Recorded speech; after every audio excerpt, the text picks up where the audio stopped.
Hello students. आज हम start करने जा रहे हैं अपना नया टॉपिक डिटर्मिनेंट। ये मैट्रिसेस से अगला टॉपिक है। मैट्रिसेस की सारी वीडियो चैनल पर पढ़ी हैं, आप देख सकते हैं। स्टूडेंट, डिटर्मिनेंट क्या होता है ये देखते हैं। Determinant is a number. We treat determinant as a number. कैसा नंबर? चाहे वो रियल हो और चाहे वो कॉम्प्लेक्स हो। तो डिटर्मिनेंट एक नंबर होता है और जो किसके संग जुड़ा होता है? हर स्क्वायर मैट्रिक्स के साथ। मतलब अगर मैट्रिक्स स्क्वायर नहीं होगी तो डिटर्मिनेंट भी नहीं आएगा। आप इसको ऐसे समझो, अगर हम एक स्क्वायर मैट्रिक्स का डिटर्मिनेंट निकाल रहे हैं मतलब हमारा जो आंसर आने वाला है वो एक नंबर होने वाला है। इसकी दूसरी डेफिनेशन, डिटर्मिनेंट को हम ट्रीट कर सकते हैं एक फंक्शन की तरह। कैसा फंक्शन? जो कि जोड़ के रखेगा हर स्क्वायर मैट्रिक्स को। जोड़ के रखेगा से मेरा मतलब है जो हर स्क्वायर मैट्रिक्स को एसोसिएट करेगा एक यूनिक नंबर से। कैसा नंबर? रियल और कॉम्प्लेक्स, दोनों बातें एक ही हैं। अब आप समझिए कि ये तो हमें पता लग गया कि डिटर्मिनेंट अगर निकालना है तो मैट्रिक्स कैसी होनी चाहिए? स्क्वायर होनी चाहिए। अब हम क्या करने वाले हैं, हमारे पास तीन तरह की मैट्रिक्स होंगी। ऑर्डर वन वाले मैट्रिक्स का डिटर्मिनेंट होगा, ऑर्डर टू वाले मैट्रिक्स का डिटर्मिनेंट होगा और ऑर्डर थ्री वाले मैट्रिक्स का डिटर्मिनेंट होगा। एक एक करके इनको डिस्कस कर लेते हैं। अगर हमारे पास मैट्रिक्स ऑफ ऑर्डर वन है तब डिटर्मिनेंट कैसे आएगा? तो डिटर्मिनेंट फाइंड करने के लिए हम क्या करने वाले हैं, इस एक के ऊपर ऐसे दो पैरेलल लाइंस लगाने वाले हैं। ठीक है, ठीक है। पर आप इसको मॉडुलस मत पढ़िएगा, क्योंकि अगर ये मॉडुलस फंक्शन होता तो आंसर +3 आता। जबकि डिटर्मिनेंट में क्या होना है, अगर वन ऑर्डर का डिटर्मिनेंट हो तो डिटर्मिनेंट वैल्यू क्या होती है? वही सिंगल एलिमेंट जो अंदर लिखा है वही होती है। तो इस मैट्रिक्स ए का डिटर्मिनेंट क्या हुआ? -3। सिंपली मैट्रिक्स बी का डिटर्मिनेंट, इसको ऐसे लिखिए, स्क्वायर ब्रैकेट की जगह ये लाइंस बना दीजिए और इसके बाद यही एलिमेंट डिटर्मिनेंट वैल्यू हो जाएगी। मैट्रिक्स सी का डिटर्मिनेंट आप ऐसे देखिए, ऐसे लिखिए, जैसे कि मैंने बोला ये मॉडुलस नहीं है, ये डिटर्मिनेंट है। तो आंसर क्या आने वाला है? जो अंदर लिखा है वही आने वाला है। स्टूडेंट, जैसे मैट्रिक्स ए है, इसका डिटर्मिनेंट को आप ऐसे भी बोल सकते हो, डी ई टी लिख के ए भी लगा सकते हो, डेल्टा भी लिख सकते हो। हम इसको ज़्यादा यूज़ करेंगे। अब हम बात कर लेते हैं ऑर्डर टू वाले मैट्रिक्स का डिटर्मिनेंट कैसे फाइंड करते हैं। Order two mean square matrix है, आप देख लीजिए सभी का ऑर्डर टू है। और डिटर्मिनेंट निकालने का वही तरीका, ऐसे करके दो लाइंस के बीच में इसको लिखिए, 3 2 4 5। ध्यान दीजिएगा मैं क्या कर रहा हूँ। अगर टू ऑर्डर की मैट्रिक्स हो तो डिटर्मिनेंट कैसे आता है? डायगोनल एलिमेंट्स की मल्टीप्लाई माइनस ऑफ डायगोनल की मल्टीप्लाई। देखिए डायगोनल एलिमेंट्स 3 और 5 हैं, इनकी मल्टीप्लाई में से माइनस कर देंगे ऑफ डायगोनल की multiply, means 4 × 2। Answer comes out to be 7। Matrix B को देखिए, अगर मुझे इसका डिटर्मिनेंट निकालना हो तो हम इसको लिखने वाले हैं sine theta minus cos theta sine theta का डिटर्मिनेंट। वही काम करने वाले हैं, डायगोनल एलिमेंट्स की multiply, sine into sine, sine square theta minus cos into minus cos square theta. जैसे sine square theta plus cos square theta which is always equals to 1। तो matrix B की determinant value क्या हो गई students? 1 हो गई। अब सी पे आ जाते हैं। मैट्रिक्स सी का डिटरमिनेंट यहाँ ए बी सी डी लिखा है, तो डायगोनल की मल्टीप्लाई ए into D minus off diagonal की मल्टीप्लाई। आई होप आप समझ गए होंगे कि ऑर्डर वन और ऑर्डर टू मैट्रिसेस के डिटरमिनेंट कैसे फाइंड आउट किए जाते हैं। आप इसको नोट कीजिए। स्टूडेंट्स, अगर मान लीजिए आपके पास मैट्रिक्स ऑर्डर थ्री वाली है तब उसका डिटरमिनेंट कैसे फाइंड होगा? ये 1 और 2 के जितना इजी तो नहीं है पर फिर भी इजी है। देखिए आपको डिटर्मिनेंट ऑफ ए फाइंड करना है, राइट। 1 2 3 4 5 6 7 8 9। तो इसकी डिटर्मिनेंट वैल्यू फाइंड करने के लिए आपको सेलेक्ट करना पड़ेगा कोई सी भी एक रो और कोई सा भी एक कॉलम। आप कोई भी एक रो सेलेक्ट कीजिए या कोई भी एक कॉलम सेलेक्ट कीजिए और उसी की हेल्प से हम क्या निकालने वाले हैं, डिटर्मिनेंट की वैल्यू निकालने वाले हैं। पर आप ये समझ लीजिए कि जब आप रो 1 रो 2 रो 3 या कॉलम 1 कॉलम 2 कॉलम 3 जिसको भी सिलेक्ट करें, उससे पहले मैं कुछ प्लस माइनस लिख रहा हूँ, उसको आप ध्यान दीजिए। स्टार्ट कर रहा हूँ मैं प्लस से, प्लस माइनस प्लस।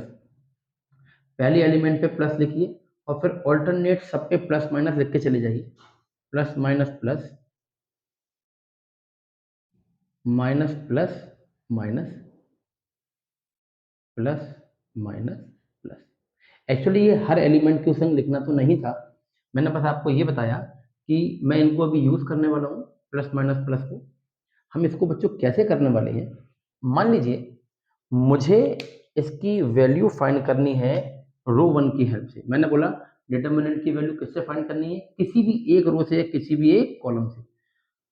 तो मान लीजिए मैंने ऐसे लिखा हुआ है मैट्रिक्स ए का डिटर्मिनेंट है 1 2 3 4 5 6 7 8 9। और मान लीजिए मैंने सेलेक्ट किया रो 1 को। किसको सेलेक्ट किया, रो 1 को। मैंने बोला कि एक्सपेंड अलोंग रो 1, और रो 1 से जब मैं एक्सपेंड करूंगा तो जो आंसर मिलेगा वो क्या होगा, इसकी डिटर्मिनेंट वैल्यू होगी। अगर आपने रो 1 को सेलेक्ट किया है तो ये प्लस माइनस प्लस कहाँ लगा देंगे आप, रो 1 पर, प्लस माइनस प्लस। अब स्टूडेंट्स के मन में ये बात जरूर आ रही होगी, सर ये प्लस माइनस प्लस का चक्कर क्या है। जैसे जैसे हम इस चैप्टर में आगे बढ़ेंगे you will come to know ये प्लस माइनस प्लस कहाँ पे क्रिएट होता है, ये आता क्यों है। पर अभी के लिए आप इसको नोट कीजिए। अगर रो 2 से एक्सपेंड करता तो केवल रो 2 पे लिखता, और रो 3 से एक्सपेंड करता तो केवल रो 3 पे लिखता।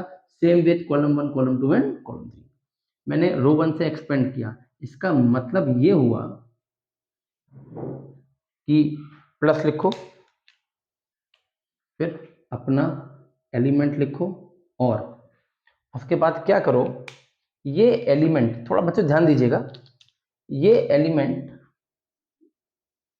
जिस रो में है और जिस कॉलम में है उस रो और कॉलम को कट कर दीजिए, और जितना भी बचा 5 6 8 9 उसका डिटर्मिनेंट वैल्यू लिख दीजिए।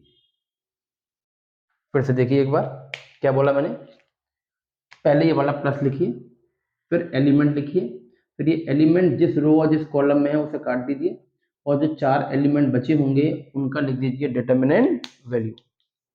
तो मैंने रो 1 से एक्सपेंड किया था, अब मैं माइनस पे आ गया, अब मैंने माइनस लिखा, माइनस के बाद क्या लिखा, यही एलिमेंट लिखा 2।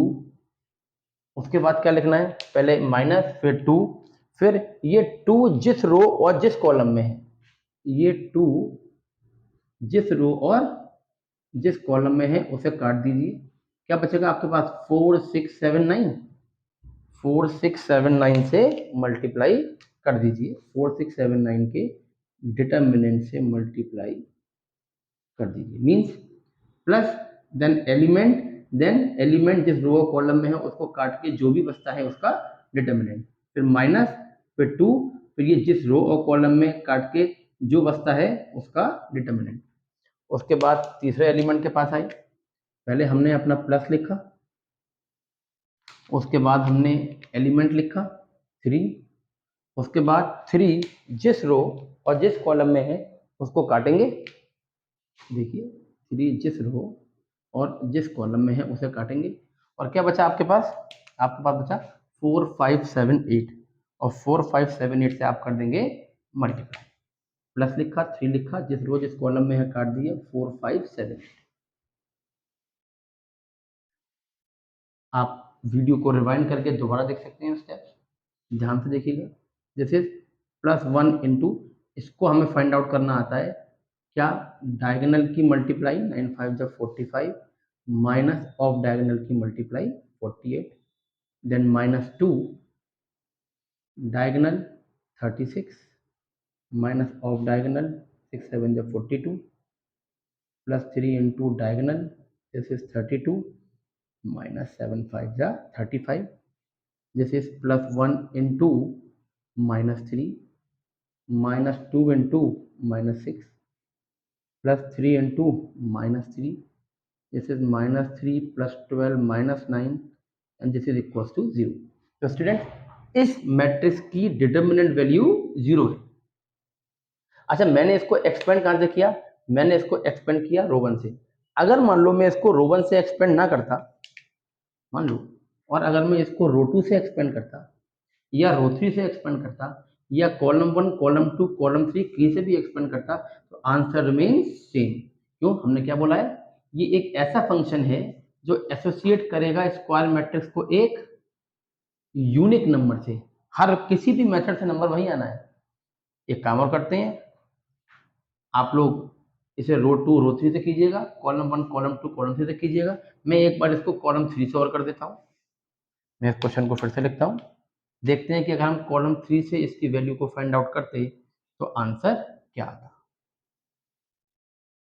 147 258 369, और जैसा कि मैंने बोला कि आंसर तो वही आना चाहिए, तो इस बार मैंने इसको मान लीजिए एक्सपेंड किया अलोंग कॉलम 3। ये रहा आपका कॉलम 3, कॉलम 3 से एक्सपेंड किया। तो पहले तो आपने प्लस माइनस प्लस, जिसका मीनिंग बाद में समझ में आने वाला है, उसको लिखा। 3 के संग प्लस, 6 के संग माइनस, 9 के संग प्लस। अब इसको एक्सपेंड किया, पहले प्लस लिखा, प्लस लिखने के बाद जो एलिमेंट लिखा है 3 वो लिखा, इनटू ये 3 जिस रो और जिस कॉलम में है उस रो और कॉलम को काट दिया। ये जिस रो और जिस कॉलम में है उस रो और कॉलम को काट दिया, और संग में क्या बचा, 4 5 7 8। इसका लिख दिया बच्चों डिटर्मिनेंट वैल्यू।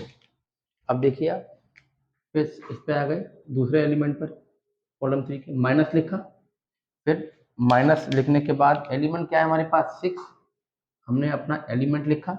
ये लिखने के बाद ये जो एलिमेंट है ये जिस रो और जिस कॉलम में है, 6 जो है सेकंड रो में है और थर्ड कॉलम में है, उसको काट दिया। थर्ड रो सेकंड रो काटी और थर्ड कॉलम काटा, क्या बचा आपके पास 1 2 7 8, 1 2 7 8 वो लिख लिया। फिर लास्ट एलिमेंट बचा, पहले हमने प्लस लिखा, फिर अपना एलिमेंट लिखा। स्टूडेंट ये ज़्यादा कट करने से कंफ्यूजन होता है, आप इसको रफ में कीजिएगा। प्लस लिखा, फिर 9 लिखा, फिर मल्टीप्लाई लगाया, और ये 9 थर्ड कॉलम में है, इसे काट दो, और तो थर्ड कॉलम काट दो और थर्ड रो काट दो। क्या क्या बचा, 1 2 4 5 बचा। इसकी आपको निकाल देनी है डिटर्मिनेंट वैल्यू 1 2 4 5। अगर हमने सब कुछ ठीक किया है तो इसका आंसर भी 0 ही आना चाहिए, क्योंकि रो 1 से हमारा आंसर 0 आया था। देख लेते हैं इसको, +3 इंटू 8 4 ज़ा 32 माइनस 7 5 ज़ा 35 -6 into 8 minus 14 plus 9 into diagonal की मल्टीप्लाई 5 माइनस ऑफ डायगोनल की multiply 8, this is +3 into -3 -6 into -6 plus 9 into -3, this is -9 plus 36 -27 plus 9 -9 -36 plus 36, this is equals to 0। तो स्टूडेंट्स यही मैं आपको समझाना चाह रहा हूँ कि जब डिटर्मिनेंट आपके पास 3 ऑर्डर वाला हो तो उसकी वैल्यू फाइंड करने के लिए आप प्लस माइनस का यूज़ करेंगे, और किसी भी रो किसी भी कॉलम से आप इसको फाइंड आउट करेंगे, इसका आंसर यही आने वाला है। अब मैं आपको इसको करने का एक अनदर मेथड सिखाता हूँ। इसको एक और मेथड से कर सकते हैं जिसको हम बोल देते हैं सेरस डायग्राम। उसको भी देख लेते हैं, आप इसको नोट कीजिए।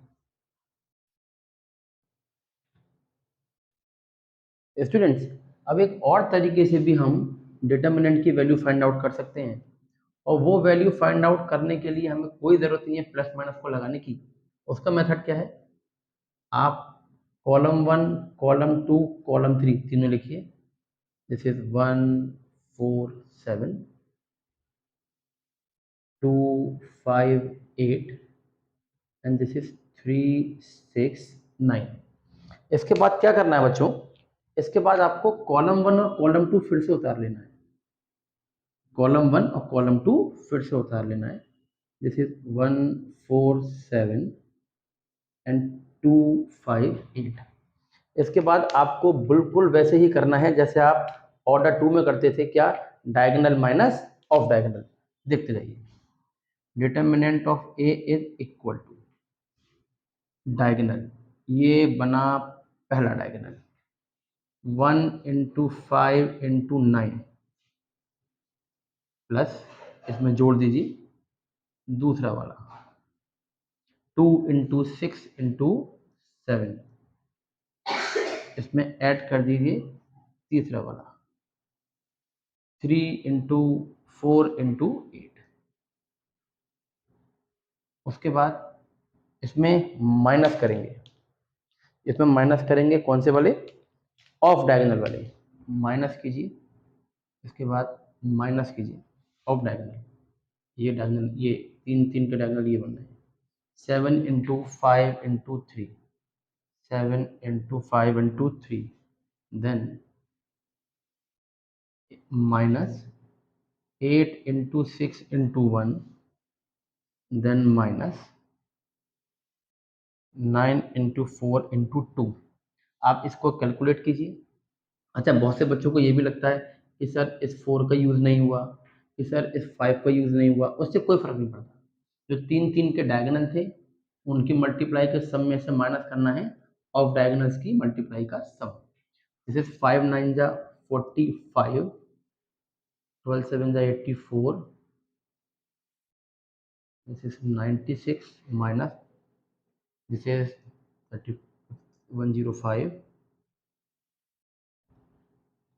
this is 48 and this is 72. Okay, 6 plus 4 10 of 5 15, carry 1, 10 18 225 minus this is 80 128 5 and 100 225। और स्टूडेंट्स आप देख सकते हैं आंसर रिमेन्स द सेम। तो तीन ऑर्डर की मैट्रिक्स का डिटर्मिनेंट निकालने के लिए चाहे आप किसी भी एक रो या एक कॉलम को सेलेक्ट कीजिए तब भी ठीक है, और चाहे तो आप इस मेथड को भी यूज कर सकते हैं। नोट कीजिए स्टूडेंट्स, कुछ इंपॉर्टेंट पॉइंट्स नोट कीजिए जो आपको ऑब्जेक्टिव क्वेश्चंस में बहुत ज़्यादा हेल्पफुल होने वाले हैं। मैं अगली कुछ वीडियोस में इसके ऊपर कुछ क्वेश्चंस भी डालूंगा, वीडियो ज़्यादा लेंदी ना हो जाए इसलिए पॉइंट्स लिख के छोड़ रहा हूँ। अगर आप देख पाए तो एक डायगोनल मैट्रिक्स है, और डायगोनल मैट्रिक्स का डिटर्मिनेंट निकालने के लिए डायरेक्ट आप उसके डायगोनल एलिमेंट्स की मल्टीप्लाई कर सकते हैं। तो डायगोनल मैट्रिक्स का डिटर्मिनेंट क्या होगा, multiply of determinant, sorry, multiply of diagonal element. Simply मतलब ये एक डायगोनल मैट्रिक्स थी। अच्छा, अगर आप देख पाएं तो ये एक लोअर ट्रायंगुलर मैट्रिक्स का डिटर्मिनेंट है। तो लोअर ट्रायंगुलर मैट्रिक्स के डिटर्मिनेंट को भी केवल डायगोनल एलिमेंट्स की मल्टीप्लाई निकाला जा सकता है। सिमिलरली अगर आप देख पाएं तो ये एक अपर ट्रायंगुलर मैट्रिक्स का डिटर्मिनेंट है। इसका डिटर्मिनेंट फाइंड करने के लिए भी आप केवल डायगोनल एलिमेंट्स की मल्टीप्लाई कर सकते हैं। मीन्स अगर आपको ऐसी मैट्रिक्स के डिटर्मिनेंट दिखाई दें तो उसके लिए केवल एक एक सेकंड खर्च कीजिएगा। डायगोनल मैट्रिक्स, डायगोनल एलिमेंट की multiply, upper triangular lower triangular diagonal element की मल्टीप्लाई। सिमिलरली ये डायगोनल भी है, स्केलर भी है, आइडेंटिटी भी है तो डायगोनल ही ना, तो इसकी डिटर्मिनेंट वैल्यू क्या होगी, 1 इंटू 1 इंटू 1 इक्वल टू 1। इससे हमें ये मालूम पड़ गया कि डिटर्मिनेंट ऑफ आई 1 होता है। अब मान लीजिए दो स्क्वायर मैट्रिक्स हैं सेम ऑर्डर की, आपसे उनकी मल्टीप्लाई का डिटरमिनेंट पूछा जाए तो आप उनकी मल्टीप्लाई करने के बाद डिटरमिनेंट फाइंड मत कीजिए, आप पहले उनका डिटरमिनेंट फाइंड कीजिए और फिर उनकी मल्टीप्लाई कर लीजिए, आंसर सेम आएगा। ये चाहे 2 हो, चाहे 3 हो, चाहे कितने भी हों। ए इंटू बी इंटू सी, आप सोच के देखो, आपको 3 ऑर्डर की या 4 ऑर्डर की मैट्रिसेस लिखी है, पहले उनकी मल्टीप्लाई करके फिर डिटरमिनेंट निकालना बहुत टफ है। सिंपल क्या है, determinant of A into determinant of B into determinant of C. अब देखिए ए स्क्वायर का मतलब क्या हुआ, ए इंटू ए, ठीक है। और अगर अभी अभी हमने बोला फिफ्थ वाले की हेल्प से ए इंटू ए का मतलब determinant of A into determinant of A, तो this is determinant of A का स्क्वायर। आप ये समझ सकते हैं कि पावर ऊपर आ गई, मतलब अगर डिटरमिनेंट ऑफ ए क्यूब होता तो डिटरमिनेंट ऑफ ए की पावर 3 हो जाता, डिटरमिनेंट ऑफ ए की पावर 4 होता तो वो डिटरमिनेंट मतलब ए की पावर 4 का डिटरमिनेंट होता तो वो डिटरमिनेंट ऑफ ए की पावर 4 हो जाता।